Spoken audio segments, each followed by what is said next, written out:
and welcome to the Real Biz Life Chronicles, where we discuss all things business, branding, and life. I'm your host, Tracy Fryer. My guest today is the founder of She Coach. She is passionate about world changing ideas and is dedicated to building pathways for women to enter tech careers. Her achievements have been recognized with Business News 40 Under 40 Awards, a Women in Digital Champion of Change Award, the Western Australian Rising Star Award, as well as she was recently named WA's 2024 Young Australian of the Year Award. Kate Kirwin, welcome. Thanks for having me. It's still so surreal every time I hear that little introduction from people. It is amazing. Like I even stumbled. It's so incredible to have all those prestigious awards under your name. And the last one, I have to say it again without stuffing it up this time. You were recently named WA's 2024 Young Australian of the Year. Congratulations. Thank you. Thank you. How did that happen? Like that is such a wonderful achievement.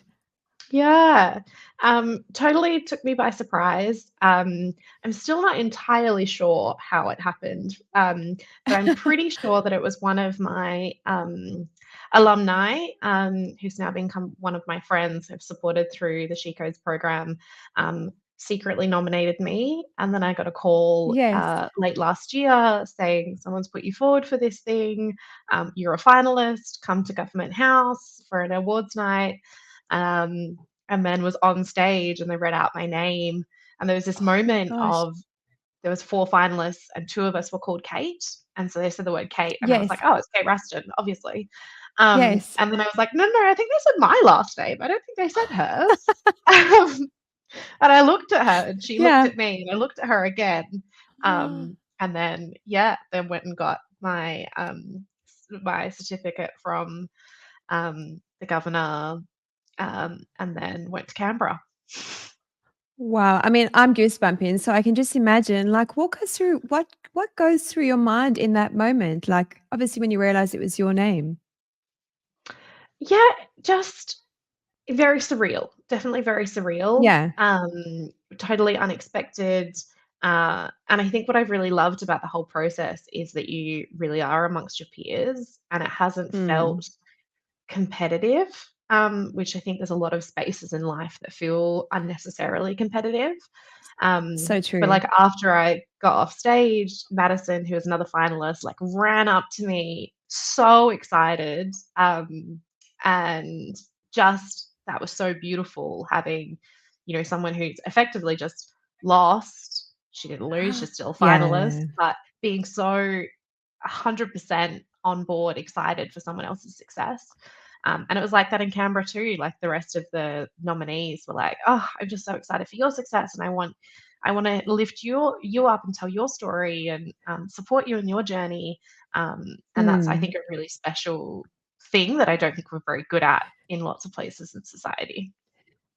No, you've actually mentioned something really important there. Is that support, especially amongst women. I find, there's a lot of tall poppy syndrome and it can be quite catty Mm. and bitchy. And, we're sort of okay with people that are doing this good. But the minute they kind of go above that, well, then it's not okay with us because I guess it unleashes all these insecurities within ourselves. So, something I do want to ask you about is otters. Do you mind to touch on that for us? Yeah, so that is based on an article that I was reading a couple of years ago where women shouldn't be like queen bees that are tearing each other down. We should be like Mm. otters, because otters, particularly female otters, hold hands when they're falling asleep, forming a little Oh, raft so that no one floats away from the raft. And I think that's such a beautiful metaphor for how we should be in yes. life. If we're making sure Mm. that we're literally keeping each other afloat, making sure that we're all getting downstream safely, then society would be such a better place. So I have my raft of bitches. Female otters are literally called bitches.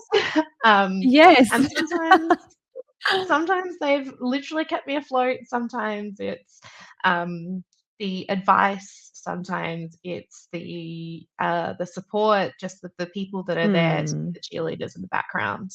Um, and yeah, I wouldn't have been able to do any of the things that I've done without and without that raft, but without all of the other Mm. amazing people who are not people come and go from your raft while you're floating down the river of life.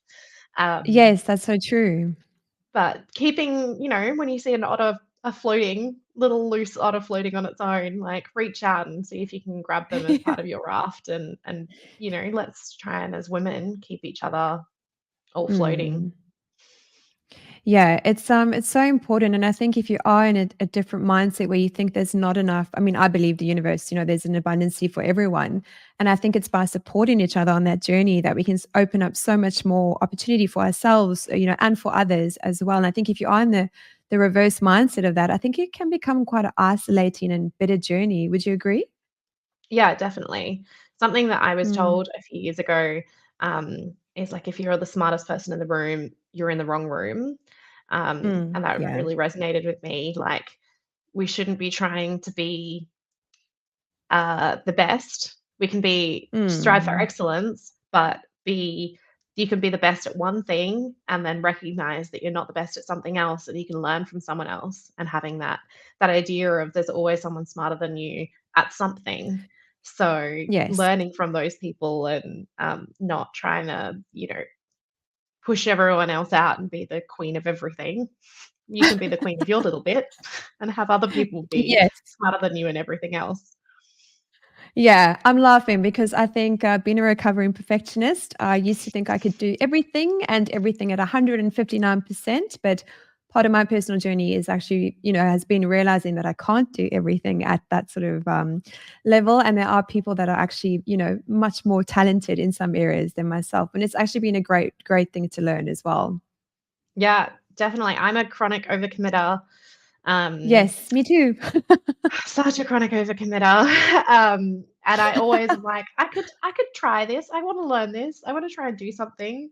I could attempt it. And I think that's a natural love of I'm naturally curious and I want to learn how things work and I want to try things. And I think that's Mm, really powerful. yeah. But I'm trying to learn where my boundary is and where I can give Mm. an opportunity. Time selling it to myself is me saying no to something, is giving somebody else an opportunity to say yes to something. And maybe Yeah. they need that learning opportunity or that opportunity more than I do. Um, just try to let go through we're spreading opportunities. I'm not letting someone Yes. down. Yeah, definitely. I love how you frame that as well. Kate, walk us through. So, She Codes, have you always wanted to have your own business, even growing up as well? No, so this all sort of happened. I had no background in technology. When I was at school, I really loved politics. I'm a huge fan Yeah. of The West Wing, and just the idea of yeah, politics and campaigning and really excited me. And I know that one of my fundamental strongest values is making a difference. And so Mm, at the time, I was like, I can make such a huge impact through, working on a national stage and impacting policy that way. Um, and then I started working for a charity. I was working in events and ended up at Space Cubes, which is a co-working space in Perth. And it was there that I started learning, no background in entrepreneurship. I didn't really know anyone who had businesses, didn't know anything about technology. I'd studied a business degree and yeah, just got really curious and wanted to try and understand what the people in the community were doing, talk their language, solve problems the way that they were solving problems. So I started to teach myself how to code and then found the communities weren't very beginner friendly, weren't very female friendly. mm, So I set about solving that problem by building a community. And even at that time, so that was 2015, um, it was something that I did on the weekends. We had a little committee meeting at my house over dinner every great. couple of weeks. Very small scale, definitely not running as a business. It was a community, it was a hobby. And then we kept getting feedback from the community that they wanted more and more and more and more. And businesses were like, we want to be part of this. How do we get involved? How do we do stuff? Mm, So it kind of organically moved from this small thing that I was doing to solve my own problem to something a little bit bigger. Mm. Made it into more or less my full-time role within the organization I worked for. And then it Yeah. was just a few months ago that I spun that out into its own entity, and now I'm full-time as running a business. So Oh, definitely not congrats. a thank you. It's still very surreal, but nothing Yeah, that I I'll really drink to that. had nothing that Hmm. I'd ever thought was gonna kind of be part of the journey, and just Wow. taking it kind of one Yeah. day at a time and seeing what happens. Incredible. And I guess so 2015, what what sort of made you head in that direction, Kate? And if you can for our listeners, do you mind to explain what coding is, please? Yeah. So coding really at the heart of it is just the way that you're interacting with your computer. So it's giving your computer Mm. a set of instructions to do something. Um, and so I think we've all actually seen when code does and doesn't work, even if we don't think we're Yes. highly technical. The example I like to give is if you've loaded Google or a website and it's loaded kind of funny, and you've got Mm. everything in Times New Roman, and it's with blue underlines, and there's no logos, and the formatting's gone all weird. Mm. That's just your raw HTML. That's the structure of a web page. And then when we're adding, of course, CSS is how we're styling it. We're making it fun. We're moving things around. We're adding color. We're adding fonts. Um, so I think almost everyone that's worked on the internet or played on the internet will have seen pages load properly and not. So you've probably interacted with a little bit more code than you think you have. Uh, Yes. and then from there, you can do all kinds of different things. So we could be building websites, we could be building apps, we could be running programs to automate things. The opportunities are kind of endless of what you can do in the technology space. But for me, what drew me to it to start with was I'm a very creative person. Mm. I love to I love to bake. I was baking last night. I made a cake for a friend. Oh, I nice. like to create costumes. I'm not a very technically good seamstress, but I'm a very creative. I've got Me neither. ideas. I can I can build things. I just see Yes. And you something hula come hoop to as well, life. don't you? I hula hoop. You hula hoop yes. Yes, I'm a professional hula hooper. I perform and I teach. Amazing. So I'm very creative, and I think what Mm. draws me to all of those activities is seeing something come from nothing to something. Being able to, Mm. when you're baking a cake, you're just adding a bunch of ingredients that are nothing, and then you put them together, and you've got something cool and different and creative. And that process of building something I find really fascinating. And I think that's what drew Mm. me to tech is I can write a bunch of lines of code, and then I've got this beautiful website, and I can interact with it, and it solves a purpose, and it does something. And I think that's with business too. You're doing something and you get some kind of result from it, and seeing that process of creating it feels like a, Mm. a through line throughout my kind of career and life. Yes, and sometimes the cake doesn't rise, but then you have to go back to your strategy and relook at it so the cake does rise in business. So Mhm. Oh yeah, and like even I've made hundreds probably of cakes, and some of them just fail. That's yeah, normal. yeah, totally. But we don't stop baking. Yeah, don't stop And creating Kate, just because because one thing doesn't work. yeah, and because you are really changing up the space and I guess introducing more women into coding, what are some of the challenges you've faced in doing that? Yeah, so we are trying to change a system that's complicated. So we're trying Mm, to change um, people's perception of the industry. I'm very passionate that we need to rebrand tech because when I say mm. tech, most people are thinking of a guy in a hoodie in a basement with like ones and True. zeros washing across Glasses. their face. Yeah, glasses. They have to be super Yes. smart. They don't talk to Yeah. people. Nerdy. Um, yeah, so we're unpacking all of that, um, Mm, as well as trying to change practical things. So working with businesses on what's their recruitment process look like, what's the process for women when they get into roles? Do they have flexibility? Are they moving up in their career? Um, what's the progression look like? Yeah, there's a bunch of kind of fundamental things. And then Hmm. from the attendees, how do we set them up for success? Teach them the best skill set that they can teach. So it's a complicated beast. There's lots of like kind of moving pieces. Um, Yeah, of course. and it takes a long time to see change when you're looking on a big scale. So the number that I get really Mm. excited about when I started tech in Australia was 28% women. Mm. Is now 29. So we've gone up Yeah, like a that's percent, great. um, Yeah, of which is course. amazing. But it's still Mm. very slow moving when we're looking on that kind of big scale. So I think that's one of the big challenges. And then I'm working with, from a business perspective, I'm working with a lot of corporate clients that have slow processes, and change is difficult when we're trying to be radically different in how we're doing things, and we don't fit Mm. nicely into one kind of bucket. Having lots of those hard conversations about, how does this fit into your strategy, and how do we make what we Mm. do work for your business. It would be much easier if I was, I don't know, a kind of business that already existed that had a very similar, like a normal model. But the impact first of what we do drives the model, and Mm. that makes it harder for me, but that's okay. We're getting the results that we need, just slower. Yeah, and I guess if you look at Steve Jobs, if he had, felt the same way, we wouldn't have an amazing brand like Apple around. So keep Mhm. going. Thank you. Yeah. And Kate, speaking of which, what impacts have you seen with the work you've been doing? Yeah, so I think, and someone asked me the other day, why do I keep doing what I do?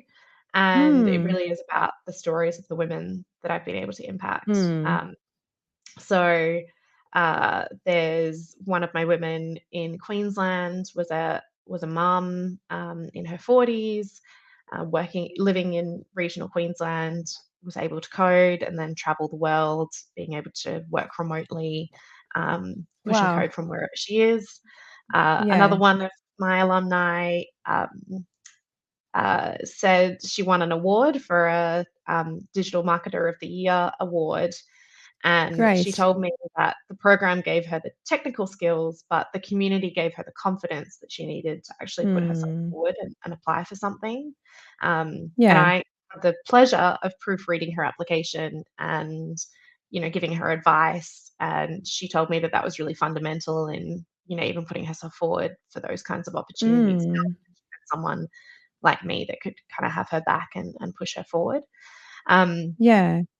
we've had women who've been able to completely career pivot from hospitality or travel during COVID, or working lots of hard jobs, to being able to be software developers, buy houses, completely change their financial position, and just be happy. Um, Yeah, that's great. for work. So yeah, that's what keeps driving me, is hearing some of those stories, Mm. people that are able to change their circumstances through technology as that enabler that's made that happen. And do you find, I mean, obviously it's great to see that journey. How does that impact your mindset as well? Like you say, it kind of fuels you. Do you kind of find it wants to does it encourage you to do more as such and expand and take things further, even as uncomfortable as what it might be? Yeah, I do actually have a lot of guilt all the time about, I feel like I should be doing more, and Yeah. that's really hard. Yeah. I've been, especially the last couple of years, I've been on a bit of a journey. I did burn myself out about 18 Mm. months ago. And this year, I've been very mindful of, what my energy is and how I'm making sure that I'm looking after myself. But I Mm. still feel guilty because I'm like, oh, but I could be doing more. There's more people that need this. There's more that we could do. I have a very strong, possibly too strong work ethic, that perfectionism you were talking about Mm. before. I find it Yes. very hard to do nothing. Mm. So when there are moments of I need to take a break, I'm constantly like, oh, but I could do this thing. Oh, but this thing could happen. Oh, but what if the next thing I do is this? Um, so that's been quite challenging for me. Yes, you are not alone because my brain operates exactly the same. Like I literally, I'm always if I have like an hour, I'm like, oh, but I could be doing this like course, or I could be reading this book. So I've tried to, do meditation the last while. I'm still a work in progress, but I find it is helping, and actually some really great ideas pop up during meditation. So, but I know exactly what you mean. It's you always when you are blessed with so much opportunity and you can see ways of doing things differently, one does almost feel, I don't know if guilt's the right word, but you can do so much more like in that time as well. But it's so important to look after yourself because I believe you have to, put your oxygen mask on first before you help others with theirs. Yeah, and I definitely I've learnt a bit of that. But yeah, it's Mm. definitely still a little bit of I feel like almost a bit of a recovery process. But I would definitely describe it as guilt because a lot of Mm. the stories people are sharing with me, um, the last program that I ran, I had, 100 people apply for 20 places. And Oh, that's amazing wow. that I get to give 20 people an opportunity, but that's 80 people I have to say no Mm. to. And Yeah. that is so hard because if I could, I would do so much for all of those other people. And there is that little bit in my brain Yes. that's like, oh, I feel really guilty. I could be, what if? What if I did more? Yes. Yeah. So, Kate, maybe for our listeners, do you mind to walk us through the service offering of She Codes and how it helps women get into the tech industry? And perhaps if Yeah. there's ways our listeners can get involved or support you? Yeah, so we do two main programs at the moment. So we do a one-day workshop, um, which is in Perth, Brisbane, Sydney. So in Perth, we're 4 times a year, and in Sydney and Brisbane, once or twice a year, still establishing exactly what the cadence is. But we've been doing them since 2020 on the East Coast, and from 2015 on the West Coast. And those workshops are free one day on a Saturday, coming to learn something and just realizing for our attendees realizing that like, oh, I can do this, and there are a Yeah. hundred other people who are like me who don't know anything and just want to find a place to start. So Mm. they're really wonderful. In the course of a day, you can build a website, you can build a game. um, so yeah, that's the one program, and then the other program we run is called She Codes Plus, which is a Yeah. 6 month part-time boot camp style program that we run. We tried to do everything radically differently. So when we were creating the program, we work with corporates to fund scholarship seats in the program so that it's mostly free for people to be a part of, as an Mm. alternative to other formal education and self-learning that can be isolating, expensive, hard, giving a Yes. community-based approach with scholarships. Mm. Um, and they learn in class twice a week, every week for the period of 6 months, so that they're Yeah. junior developer, software developer ready by the end of the program. Um, and we've been running that since 2019, and I've had more than 250 women do the program across Perth, Brisbane, and That's Sydney. incredible. Yeah. Yeah, so they're the two main offerings. At the Mm. moment, if you haven't done anything in tech before, definitely come along to a one-day workshop.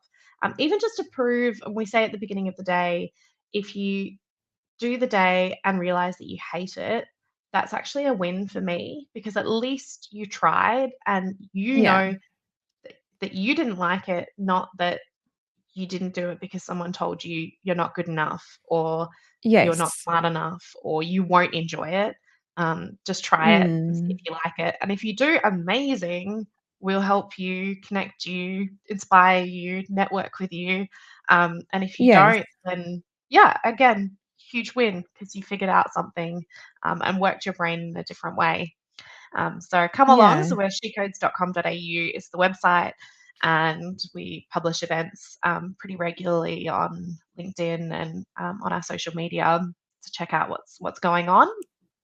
And then we'll have a few other little surprises in store later in the year with other programs and ways that people can get involved outside of those in-person experiences. Awesome. We'll definitely be sure to pop all the links in the show notes as well. And Kate, I'm so engrossed in what you're saying. I keep forgetting my next question, so do excuse me. I just think it's so fantastic what you're doing. So my brain is so involved in what you're saying. I do apologize. I am completely listening. Wow, it sounds I like you're listening really hard. So that doesn't sound I like a am. thing to apologize for. It just sounds, you say you have this guilt that you feel, but I think I just want to celebrate the fact that you have helped 250 women, do something that they would have never done, and because you were brave enough to take that first step as well. So I just want to celebrate that. I think it's really great, and I'm loving our conversation so much, so I'm forgetting my next question. Oh my goodness. So I'm back in the room. So how do you see the tech industry evolving in terms of gender diversity over the next decade? Yeah, so just throw some numbers out at you. The Mm, stats that we're seeing is we need 1 million people in tech in Australia in the next 5 years for Australia to stay globally mm. competitive. To put that in context, so Western Australia currently has about 60,000 people working in tech. So for Oh, wow. extrapolating that across the country, we've got a long way to go to get to 1 million people in Yeah. tech, just to stay Mm, globally competitive, let alone being a world leader in that space. It's just to kind of keep the baseline, I guess, of where we need to get to. So there's a huge amount of opportunity. Um, some other data is showing that there's a skills gap that continues to grow, particularly in data science, AI, machine learning, all of those buzzwords that we hear all the time. yes. I've heard talked about on the show, your show, before, talking about AI and things like that. But that Yeah. skills gap could cost up to $16 billion by 2030 if we don't have the talent to Wow. fill those roles. So they're Yes, really crazy numbers that we need 1 million people. that It could is. cost us $16 billion if we don't solve it. And a lot of the businesses I work with have targets around gender diversity. Mm, They've got either formalized KPIs or they have informal part of their hiring process that they need to interview a certain number of women or try and build gender diversity across their teams.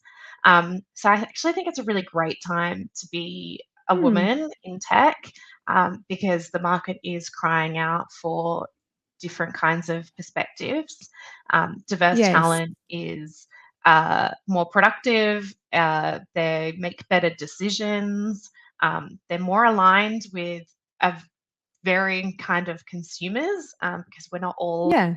as people that consume technology products, we're not a homogenous group of people. So why should the people that build it be a homogenous group of people? Mm, Um, mm, so there's a lot of real data around why diversity is important. And I think that the tide is starting to shift slower than I would like. But, we got that 1%. If we can get 1 more percent, then yes, 1% yes, at a amen to time, that. baby steps. Yes. So Kat, I have a few like graphic designers that reach out to me and they say, oh, look, they might be thinking about studying graphic design or going into web design. And they say, oh, but I don't know if it's really a career path because of AI. And, I'd love to know your thoughts on that. I think you have touched briefly on it now. Do you ever think there will be a time where AI completely replaces us or no? I don't think so. I think I was having this conversation with someone earlier today. Um, AI at the moment is a very good tool. Mm, And is able to give a baseline of ideas. It's a good whiteboard. It's a good let's mm, look at what else exists in the world and give you a starting place. But particularly when we're looking at code, understanding how the code works and the snippet that it gives mm, you, where to put it in your existing code base, and how everything fits together, and is that thing that it gave you actually going to solve your particular use case of your problem? AI, I don't think, has got to the point where it can do that stuff well. There is mm-mm. still a little bit of decision making that has to happen. Um, Yeah. the person I was talking to this morning was saying there's a reason we call it GitHub Copilot instead of autopilot because it is really designed to run along next to you and support True. you rather than Mm. replacing you. So I think in its Mm. current form, there is still a lot of space and opportunity for human creativity. And I do say to people that the skills of the future, I think, are curiosity and communication at the heart. It's to forget about Mm. exactly what technical skills you need. As long Yeah. as you're chasing creativity, continuous learning, exploring stuff, being ready to pivot, and then being able to use words to communicate with the tools or with your customers or whoever, Mm. those communication skills are going to be really important. Uh, yeah, so I don't think it is going to replace us yet. Um, is it going to get smarter? I don't know. I think we're still very Yeah. much scraping the surface on where the AI journey is going to take us in the next 5, 10 years. Yeah, I agree. I went to an event and they had, I think it was like a demo of 10 minutes of how AI could create your, your visual identity and your website in the space of, I think it was 6 or 10 minutes or something. But I had to laugh. So anyway, they put all, they still input the information. And then the visual identity came out, but the color, I'm not joking, was like poo brown. I'm like, see what happens when you use AI? That's what happens. So I was highly amused. But it is a very powerful tool. But like you say, it's sort of created to run alongside us as opposed to be the main show. Mm, yeah. And where I'm excited is how we can uh, get more variety in the data sets that we're putting into it. Mm, I think that's the more exciting part of AI at the moment is how we're getting the conversations around what data we're using and is it coming from diverse data sources, diverse people that are putting into it, so that we can get a more variety. Then, and maybe that will influence not having poop around everywhere if we've got people with taste. amen to that too. Kate, something I get a lot of my clients say, they say, I'm not tech savvy because what we do is we obviously send like a brand vault, right? So it's got all their logo files, their style guide, everything. And they'll say, I'm not tech savvy at all. What's your advice to someone who believes that they're not tech savvy in this day and age? My advice are I definitely think that it's a mindset thing. People say, I'm Mm, not very good with computers, but we all have phones. And phones mm, are possibly even better computers than we've ever had before. There's been no other point in history where we've been able to have a whole computer capable of processing so many things in our pocket that comes with us everywhere. mm. So Yeah. if you can do things on your phone, you can probably do things um, on the internet and on your computer as well. So I do fundamentally challenge that idea of I'm not a computer person. Um, and the other thing is that it can be taught. So I think we're Mm, expected to inherently know how things work. And yeah. you don't have to know how things work if you're curious and if you try things and experiment. And a lot of the software developers I work with are just really good at Googling stuff. They're like, oh, that Mm, doesn't work. Let's look it yes, up, see if someone else solved that before. totally. It's a better use of resources. But the people who say that they're not computer people, I think, are resistant to, they don't want to look stupid. They don't know how to Mm, ask the question, maybe, but they're resistant to Googling. So, my advice would be Google more, ask yeah. questions, and think about all the times that you've actually done something technical and celebrate those successes rather than trying to say, talk about all the times that you failed, talk about all the times that you Yes. succeeded. Of like, actually, I did do that cool thing. That was pretty cool. Maybe if I did Yeah. that, I could do something else and build. I still remember my first day at TAFE. So I'd studied visual arts. I mean, I did jewelry design. I dabbled in throwing paint on the wall and melting wax, and it was not tech at all. Anyway, moved across Perth, was going to study graphic design. I remember my first day, put in my Apple on. It was nerve wracking. Like you say, you don't want to look like a fool, right?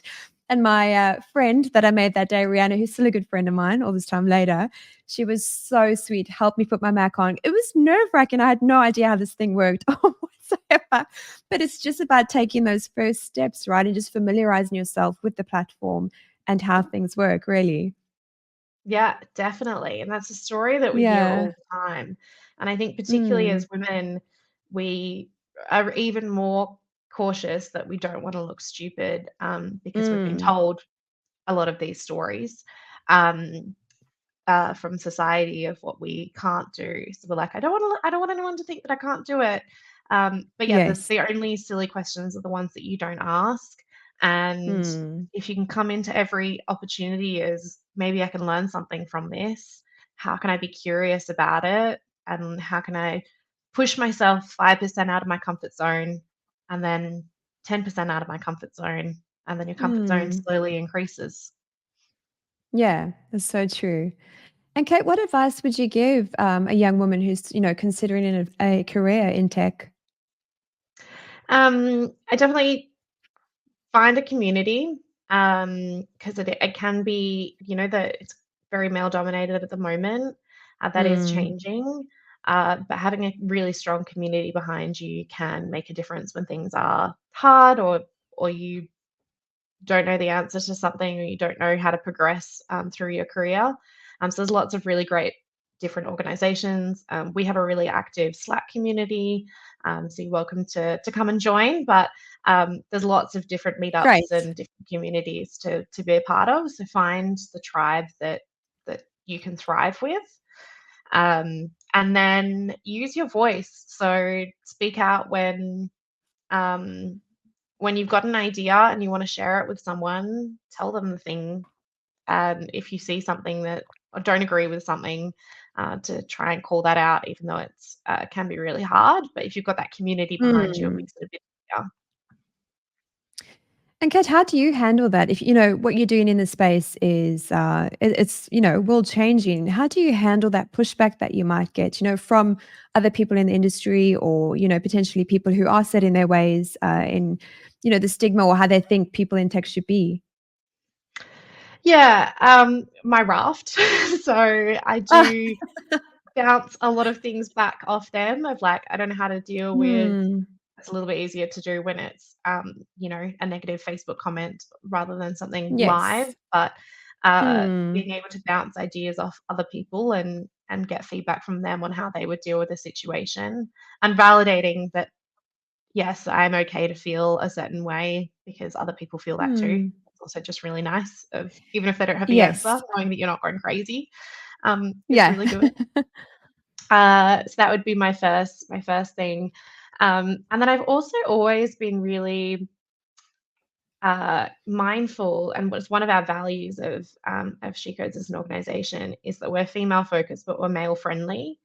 And I never want to Mm. be That's one great. of those organizations that is like man bashing or like No. exclusive, or like feminist to a fault. I think there's a lot of Mm. places that exists, and I don't Yes. think that's productive. So Mm-mm. I'm trying to approach situations with that curiosity of, okay, but can you explain a little bit why you feel that way? Or, can I try and change your mind? Or can we agree to Yeah. disagree? Because I think that's more productive in the long term of Mm. exposing people to new ideas rather than trying to force feed something down someone's throat. Mm. And I love what you touched on there as well. I mean, as women, we are trying to find our feet more in some spaces, but I also believe that we don't have to hate on men and, just throw them to the side now because we want to be liberated and continue burning our bras at the stake. So it's really important that you mentioned that. On my raft, I've got guys and girls, and yeah, and it's important, I think, to have that mix as well. Yeah, we've got really strong allies. One of the things I think is really beautiful about the She Codes community is that we have about a 60-40 gender split towards women, of our mentoring team. So we've Yeah. got lots of different amazing guys. And for them, they get to feel like, oh, this is how I can give back. This is how I can Mm. offset my privilege. This is how I can get better.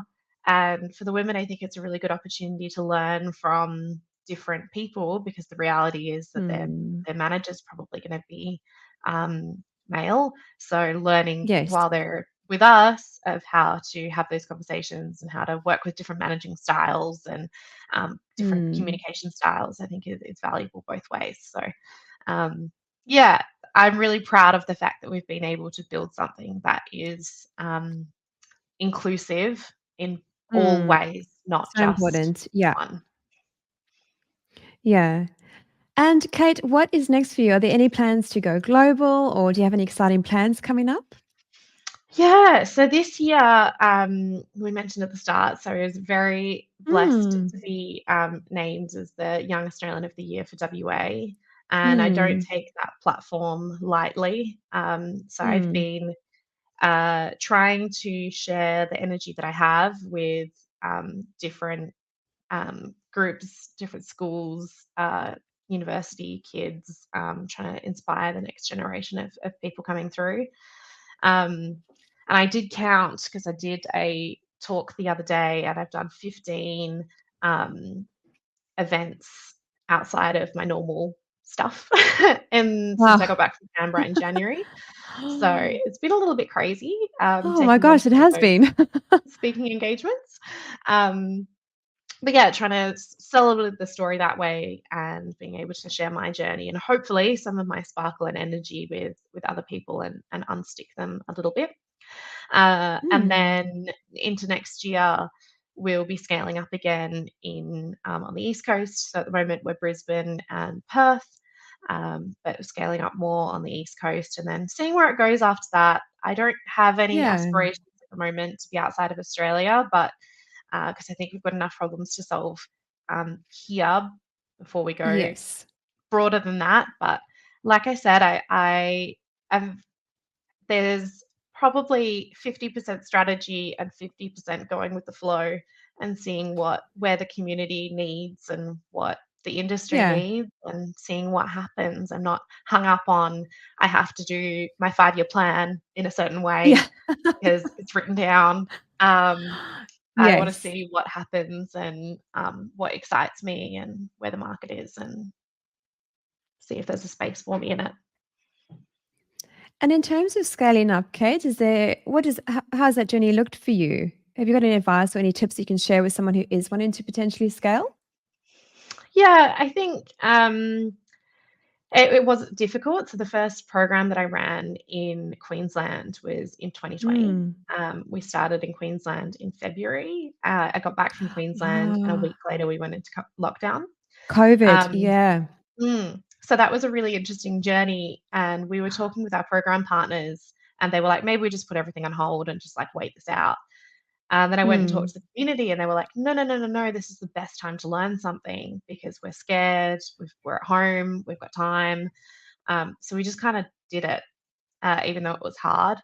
Um, Mm. and I think the best outcome that I got from that was when I next time I got to see them was right at the end of the program 6 months later, and the words that they used to describe what we do is exactly the words that I would use, and that's how I know that I built the right culture.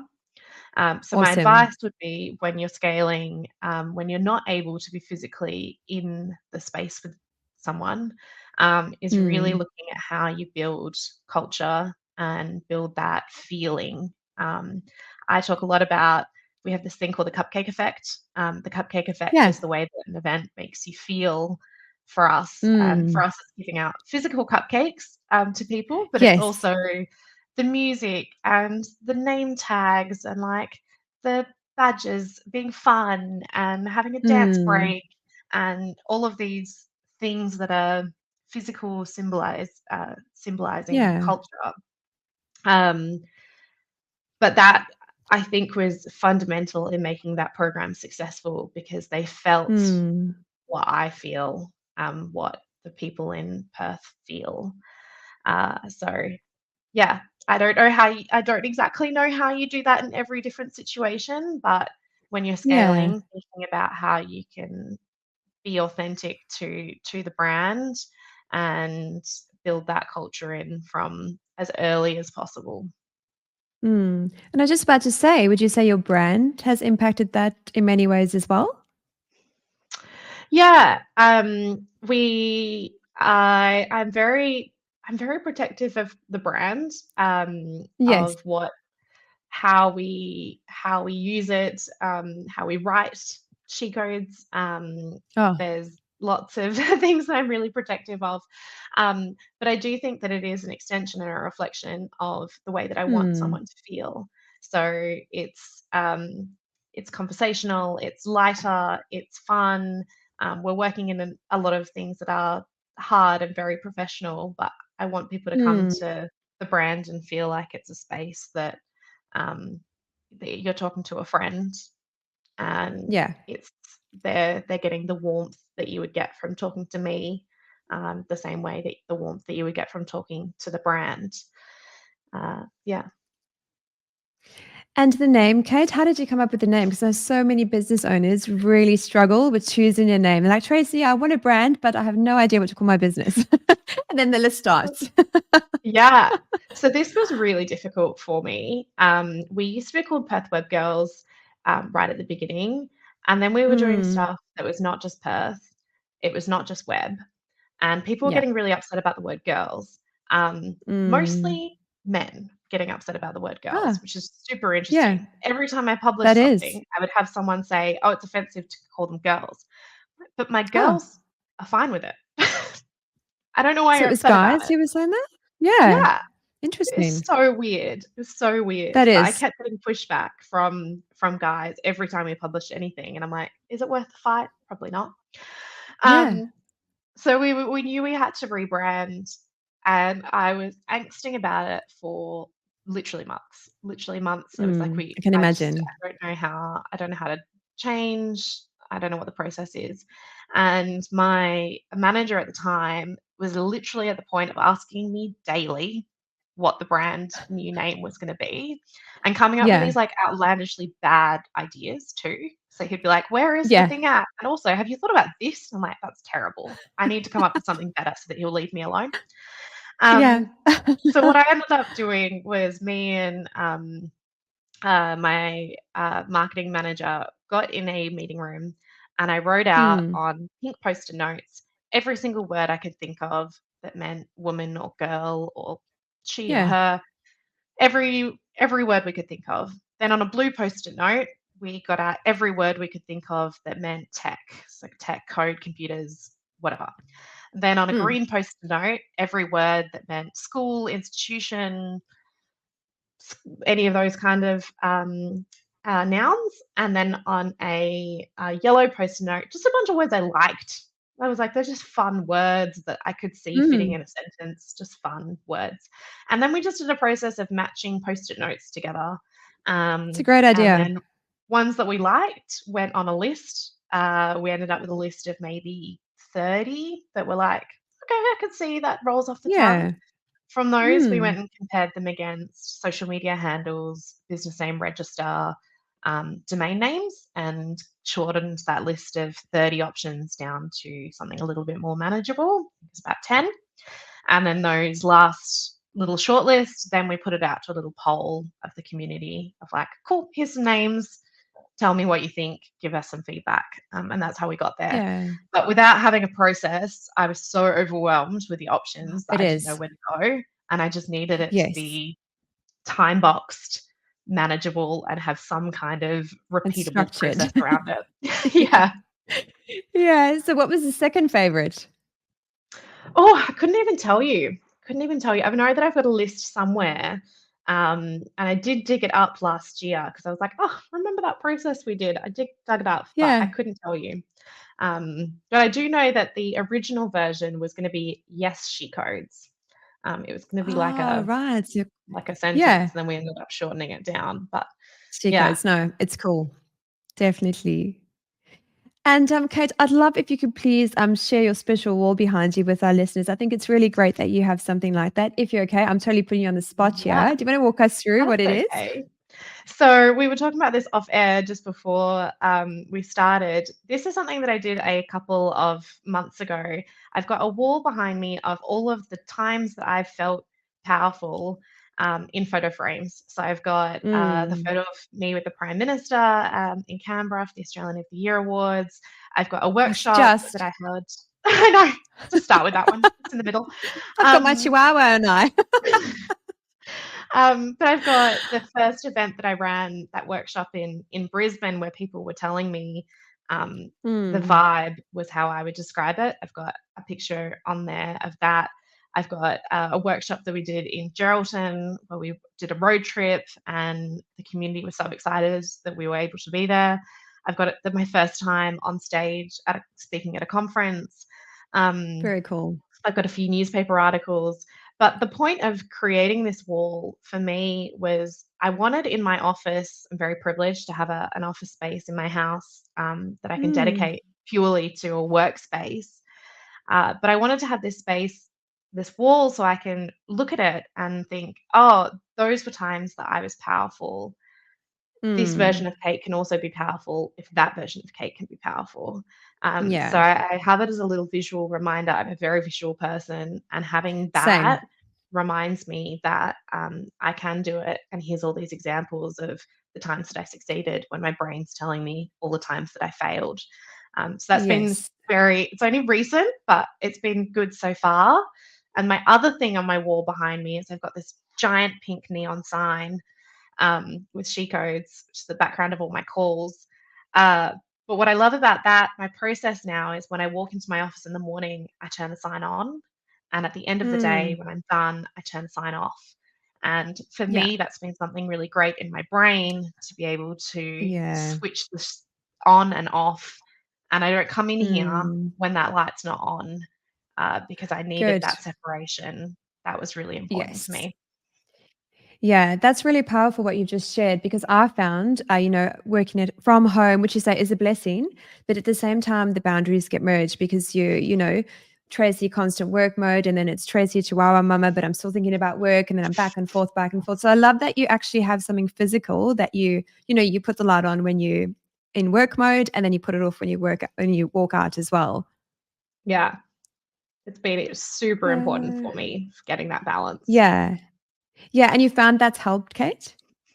It has. It has. I've worked from home in the past and haven't felt like the environment they had was conducive to being productive. Mm, Um, and I knew that I needed to do something differently. And like I said, I've been on a journey of being, I don't know, more mindful with my time and with my energy. And yes. this is part of that process of tricking my brain.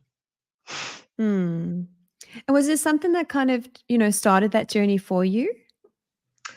I did really I burnt myself out at the end of Mm. 2022. I was traveling a lot between Perth and Sydney for work. And then the last day of my last trip, I got COVID for the first time.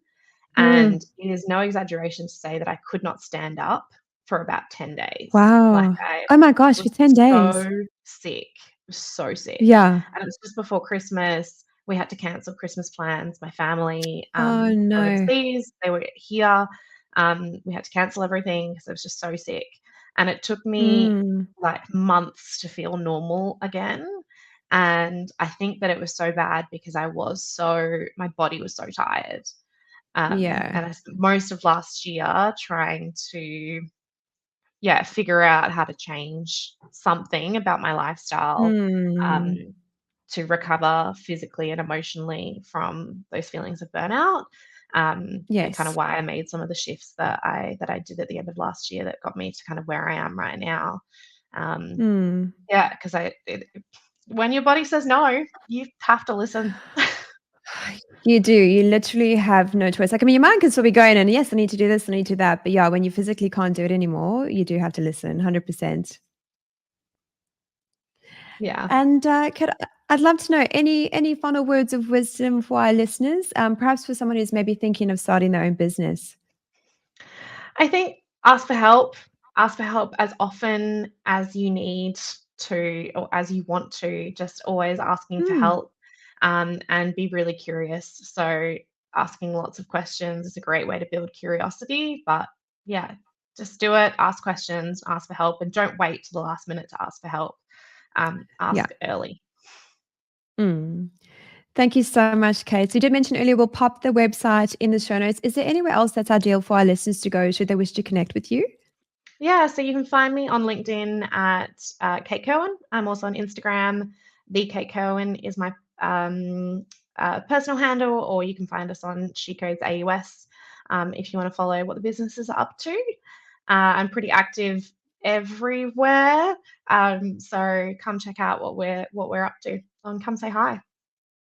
Yeah, awesome, Kate. Thank you so much. Thank you for all you've shared today. And again, just it's great to see someone like yourself that's really making waves in the industry. You know, being in the graphic design and branding space myself, it's really great to see. And congratulations on all your prestigious awards as well. Thank you so much. Thanks so much. Take care.